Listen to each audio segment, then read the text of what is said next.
First state your name and date of birth. Armando Jr. Hernandez, 06/28/1999. And counsel. Philip Beatty, on behalf of Mr. Hernandez, he is present, he is in custody. We're asking that you appoint the law office of public defender. On a good faith basis, I believe he is indigent. I did not see an affidavit that was complete. It just says that he has no response. I don't know if the staff is doing this. Mr. Hernandez, are you working at all? Working, yes, I am employed. Okay. Did you discuss his finances at all? I did discuss them with him. He works in construction. Where a case of this magnitude, I think it would be hard-pressed for anybody to be able to afford defense under these charges. And you're with the public defender? Law office of the public defender, okay. Yes. I will appoint the Maricopa County public defender on this matter. And then counsel for the state. Good morning, Your Honor. Ed Light on behalf of the state.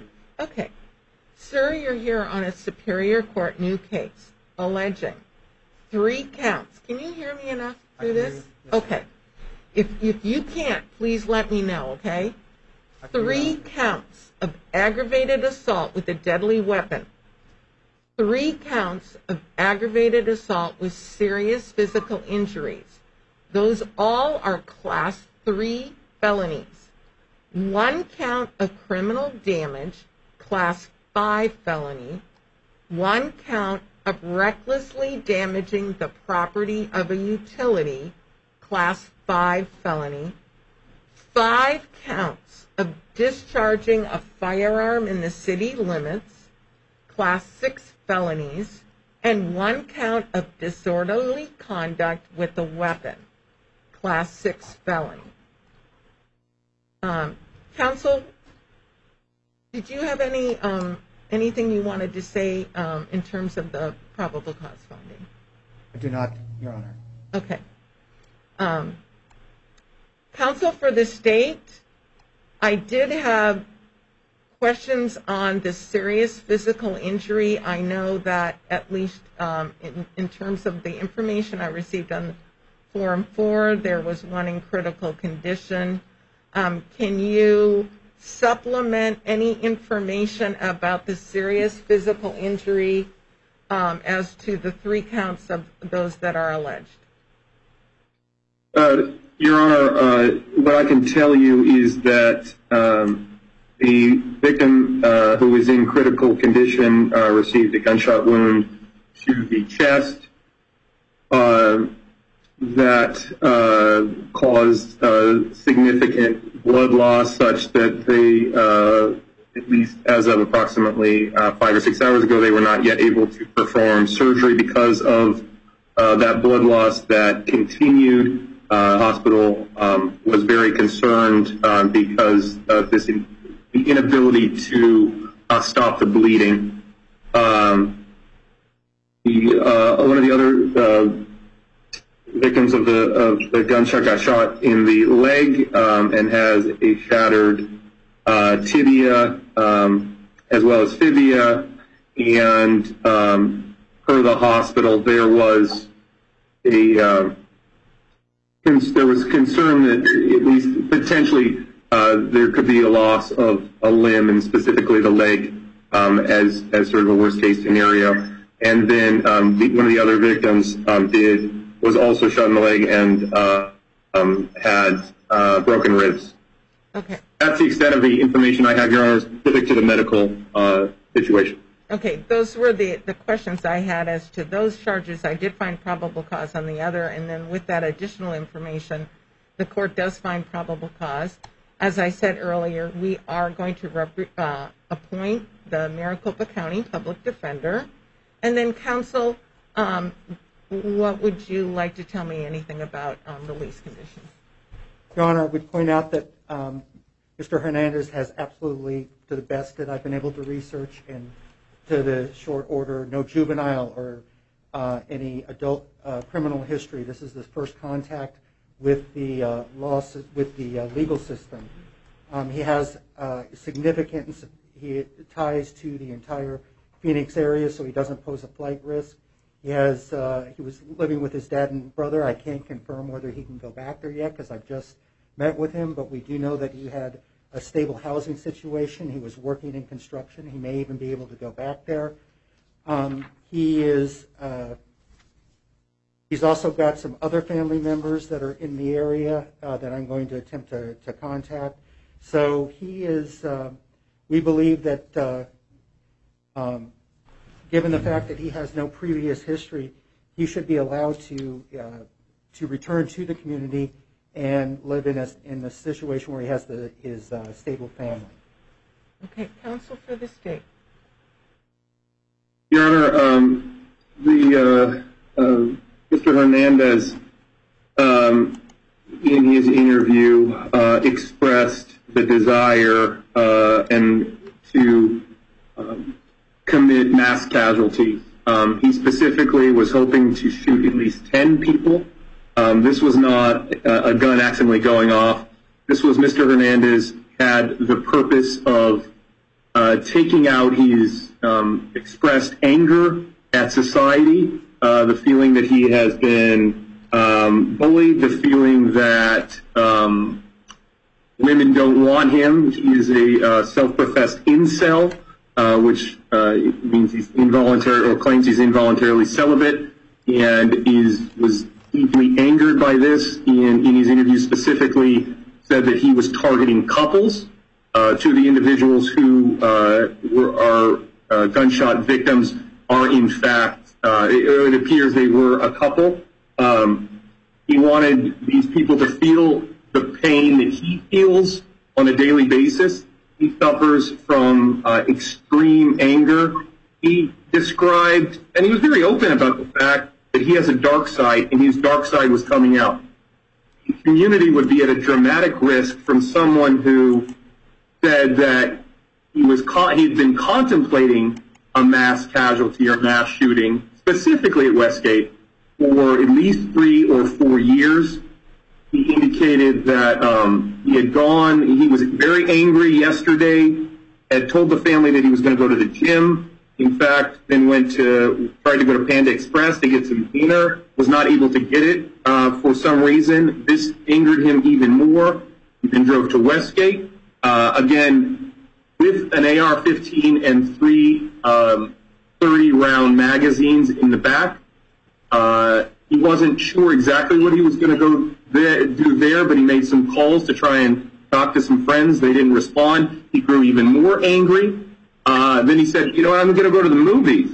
And the fact that the movie was not showing because of the pandemic, this sort of set him over the edge, as he said last night, and he proceeded to then live stream aspects of what he called himself the Westgate shooter.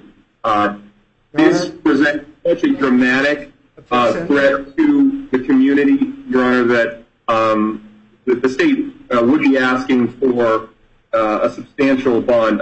Before I give that, just a little more information for Your Honor. Okay, let's just address the bond at this point. Yes, Your Honor. The state would be asking for $1 million cash bond. He has a dramatic inability to control any of his motions.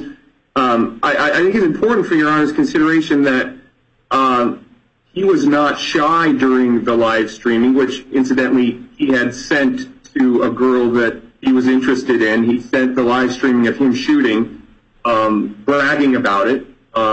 When he shot at least a couple of the individuals, he said to one of them after he shot them, "Do you want fries with that?" And then one of the other individuals who he shot, Your Honor, I'm going to have to object. He's introducing evidence, none of which has been provided to me. I'd ask that you strike most of what Mr. Leiter has said. All I have is the Form 4, and he is able to now, he's presenting evidence that we haven't had an opportunity to review. Yes. So at this point, I think his argument needs to be limited to what's in the Form 4. Well, I think he can expand more than the Form 4, as the court did need additional information for probable cause. But Mr. Leiter, can you, as to the conditions that the court needs to look at in terms of his ties to the community, danger to community, is there anything else that you'd like to tell the court?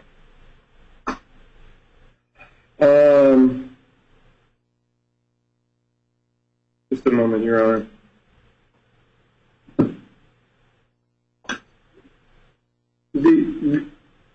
Mr. Hernandez and this is clear in the Form 4, had such a deep-seated anger that the only way that he could express that anger was to take it out on as many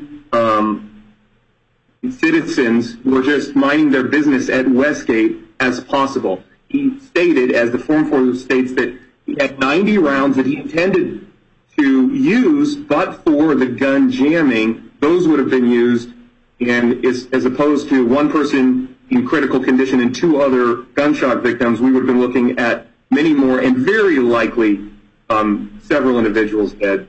There isn't a scenario where the community would be safe with the defendant out of custody. Thank you, Your Honor. Okay, and I'm going to let you respond, sir. Yes, Your Honor, and limited to the Form 4, if this court is inclined to impose a bond, $1 million is utterly ridiculous. I handle cases in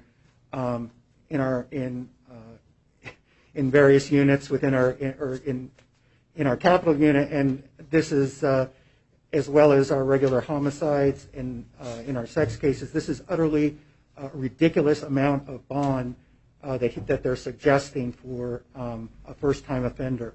It needs to be taken into consideration the situation, as I mentioned earlier. We'd ask that if you do set a bond, you'd set it something that the family, if they could put up the house, something along those lines, so they have some skin in the game, that they will be looking out and watching over him if he were to be on release, so that there is a substantial penalty if he were to reoffend or do anything while he's in the community, which seems unlikely.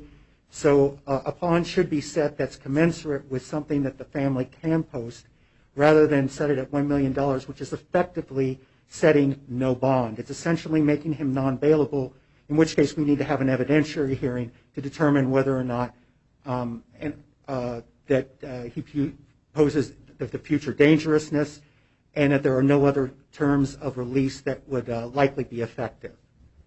Okay, and counsel, I think my staff had indicated that you wanted to know what the recommendations were from pretrial services. Is that correct? That's correct. I'd asked to see what ever was presented to you, but they were... No, this is all new for all of us, so I'm not pointing any fingers. Yeah, Thank you. I can tell you that with these charges, it takes him out of it, but the failure to appear score is between 1 and 6. He came up as a 1. New criminal activity score is a 1 to 6. He came up as a 2. But the final recommendation, because of the deadly weapon, is a max recommendation. Okay? Just so you know that is what I see from here. And I am going to do a $1 million cash bond. Your next court appearance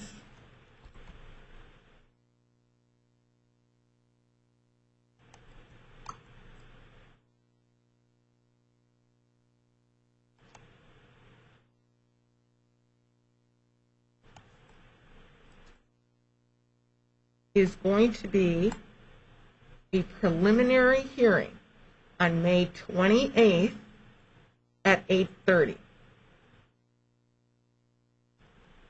Okay? Anything from either counsel? No, Your Honor. Thank you. No, Your Honor. Okay. Do you have his paperwork here? Sign for it and get your paperwork.